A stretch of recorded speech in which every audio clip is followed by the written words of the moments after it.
Hi, welcome Shirley and Eric to the ProTech Community Partner Showcase. I'm very happy to have you with us today.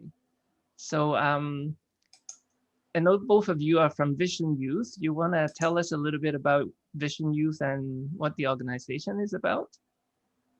Yeah, thank you, Alan, for having us. So Vision Youth is a youth leadership program that was created by Eric, or was founded by Eric back in 2001 out of a need. It was from a report where it was recognizing the need of Asian students in Canada, that they're lacking leadership skills or like self-confidence. And then it is, how do we create a program that helps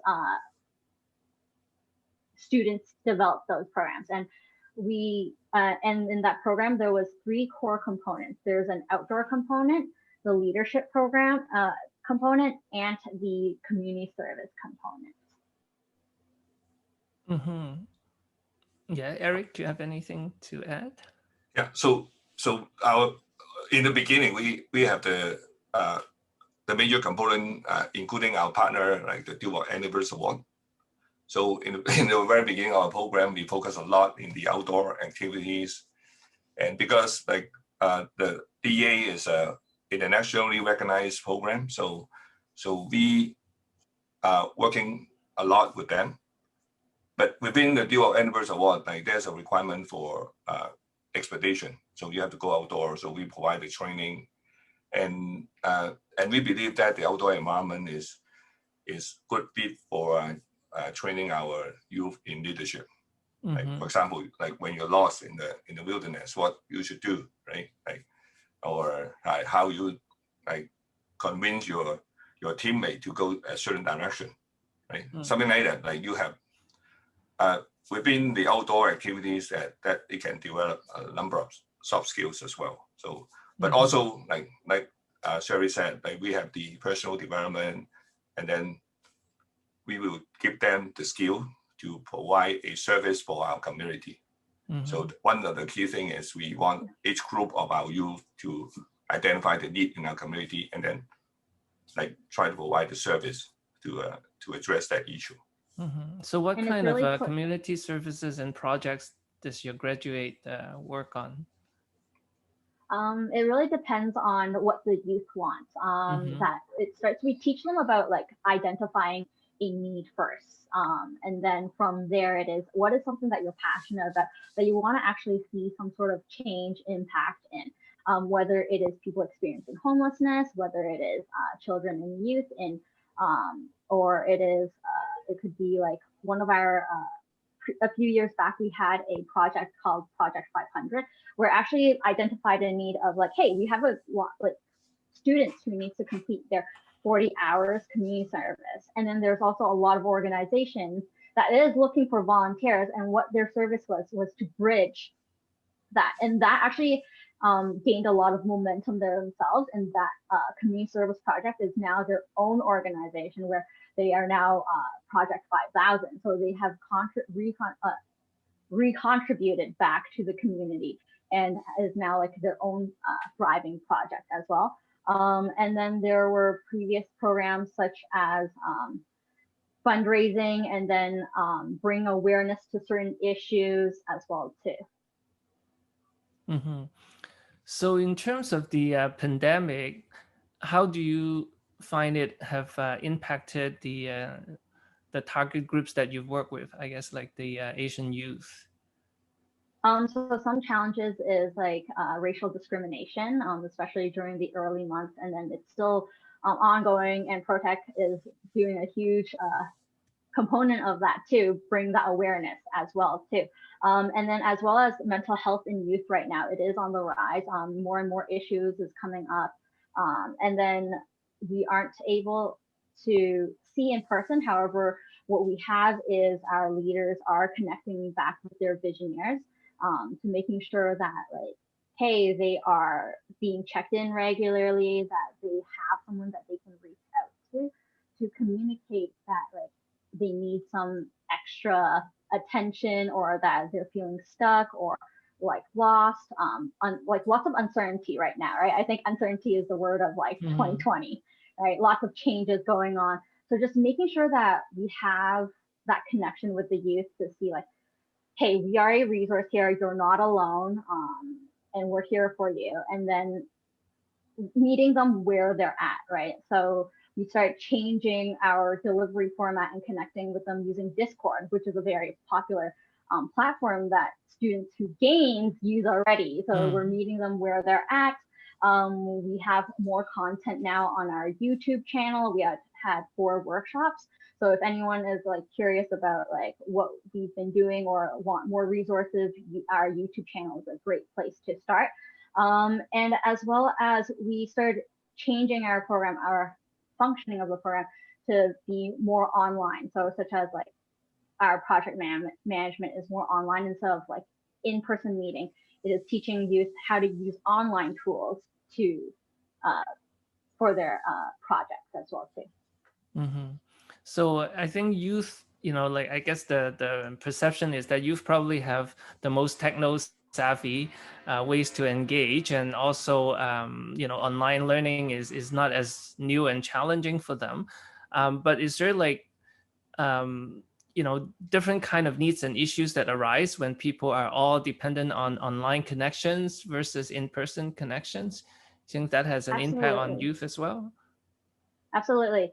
For just like, let's say learning, right? Learning now is so different. We're all like looking through a camera and looking at our screens, and you start seeing data coming out about Zoom fatigue, right? People are getting tired of like Zoom calls after Zoom calls, and youth is feeling disconnected, right? Like engaging youth in the teaching environment is so different now. Kids are able to check out easier, and they're also able to like multitask as attending class. Or some students or parents are saying like they don't even know if their kids are attending the classes or they're absent. How do you send in your homework? They're requiring a lot more even from their parents to make sure that they're getting the learnings that they usually do. And then on top of that, it is like, how do you socialize with your friends, right?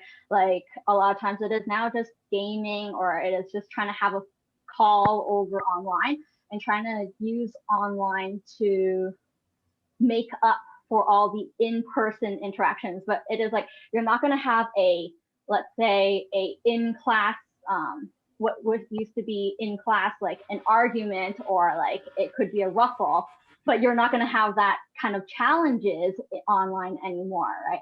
But what is going to end up happening is we feel more disconnected more now so than ever. We use more social media, right? It's like you can see like social media, consumption of social media has increased, whether it is on Instagram, whether it is on Facebook, YouTube, right? And then students are more sucked into that. But one challenge with that is with their mental health is they don't see, like, it's called like the highlight reel, right? Everything on Instagram seems like the best pictures, right? It's all edited, and then feeling very disconnected and alone. And then we do a lot of comparing like, oh, like look at how this person is living. Why is it that my life doesn't look like that, right?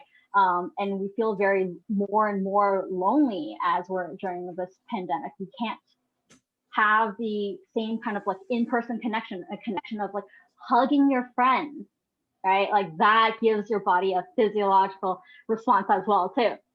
And then now it is like, so that's why more importantly for our leaders to reach out to our visionaries to like, hey, like, are you really okay? Because it's so easy, it's an automatic response that's like, yeah, I'm okay, or I'm doing good, right? But then how often do we actually take a moment to sit with ourselves and be like, actually, I'm not really okay. It seems like okay, but there's something that's bothering me and I don't know what's bothering me. So it is just educating our youth that, hey, these are things and signs and symptoms that like you should be aware of. And it's okay to feel like you're not the happiest person in the world right now. There's a lot of uncertainty, and with uncertainty, there sometimes is like a rise of anxiety and different issues that comes from that as well too. So it's just educating, making sure that it's okay to not to be okay, and for them to like reach out to their leaders that's there for them right now. Thank you. Eric, do you have anything to add? Yeah, I think that's important that our like right now we have assigned some mentors to work with our groups of we call it visioneer, our students, and not only we just work on the project, we also like connected with them and ask them to connect within themselves as well. So we just try to create more social interaction among them. So they like, and also we like Shirley said, we want to address them like to identify is there any issues or like would they need any extra help like in their daily life or like school or whatever. Like so I think it's important in the date of like a lot of isolations and so that's the one of the direction that we are going to right now is to like try to create more interaction and also try to address what their needs are. So now we're in the second wave of the pandemic, right? And so how has it affected like the way that your youth graduates from the program can apply or do specific work? Because like I know that previously people have much more volunteer opportunities and, you know, you can do placements in different agencies and stuff, right? But now with all the remote environment, how has that impacted people, you know, utilizing their skills after their graduation?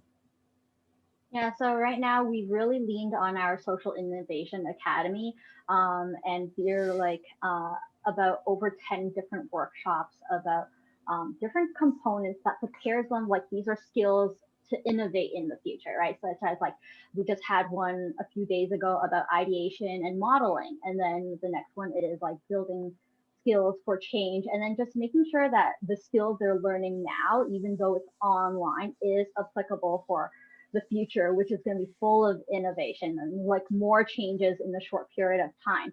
And then educating them about like how to pitch, right? Like, because it's going to be a period of like, hey, we're going to see a lot more solopreneurs or like the gig economy. And it's like, how do you pitch yourself, right? Like you might be a very smart person, a very skilled person, but if you can't sell it, then you only have a product that sits on the shelf then, right? Or a skill that no one knows about. So we really want to prepare them, even though we don't have the in-person component of like the leadership side, but we still have skills that adapts to the 21st century.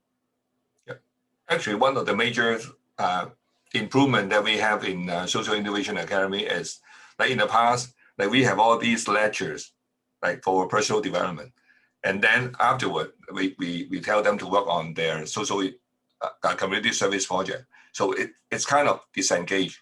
And right now, we will teach them the skill at the Social Innovation Academy while they are working on the project. So they will use the skill right away, or they will identify the need of that they need those skills, right? So I think will be they will have better retention on the skill that they learn, and also they will practically use the skill while learning it. So that's the major objective of our Social Innovation Academy as well. So it's actually like with the crisis, there's also opportunities, I suppose, right? And yep. You know, youth are very creative and innovative. So I think there is a lot of hope for our communities. So you know, like, do you have any final messages or advice you want to give to our audience in terms of how they can work with your organization, or how we can work together to better address the needs of our communities? First of all, is like make sure that like you can find us on YouTube. Watch the 4 workshops that we put on YouTube. If they have any questions, they can reach us at hello@visionyouth.ca. And check out our website to learn more about the program, right? And at the meantime, for yourself as an individual, if you're listening, it is to continue on with movement.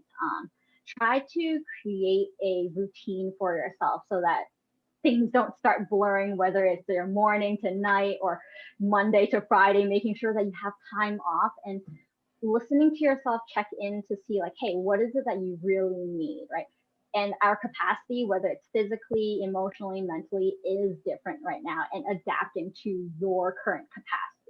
and letting yourself be okay that like, hey, maybe you don't have as much focus right now, and then giving yourself like, hey, maybe I need a bit of break, and then coming back, and reaching out for help. And we're here for the community. And if you guys have any questions, once again, you can email us at hello@visionnews.ca. And also they can, like, if they really want to talk to us, they can call our hotline number, 416-800-4040. And also they can email us at info@visionnews.ca. But like for next year, we definitely will be open up more, like, of course, based on the situation of the pandemic. So we may be inviting more students to join us on like the outdoor activities or the Do Our Anniversary Award. So I hope that people can get connected with us, and then like we can provide more service for them. Like they are welcome to watch our Social Innovation Academy session as well. Like they can like just watch it, but of course, like we may not have resources to need them for their community service project, but they always can learn things from our groups. Mm-hmm. And like I want to add, like next year when like enrollment opens, I highly recommend it, because I was a Visioneer when I was 14 years ago, and it has really brought me out of my shell, especially the outdoor component. It kind of is a bummer that we're not able to have the outdoor component right now, but that challenge really pushes you to think like, I'm in the situation right now, whether it is that I'm lost or whether it is like I'm frustrated that like I need to continue on and I'm on this path and there's nothing that I can do but to continue on one step in front of the other. I highly recommend it because it really helps me get out of my comfort zone, think as a leader, and experience things I didn't get to experience in your school, in a regular education. It is really something that complements what we have in our school system. Mm-hmm. So yeah, I think that's really important that we try to find different ways of connecting, you know, whether it's connecting to nature, connecting to community, or connect to our inner emotions and mental well-being, right? So thank you so much for joining us today. And I hope that we have more opportunities to work together and people can access and participate in your programs. Thank you. Yep, thank you. Thank you. Bye-bye. Bye-bye.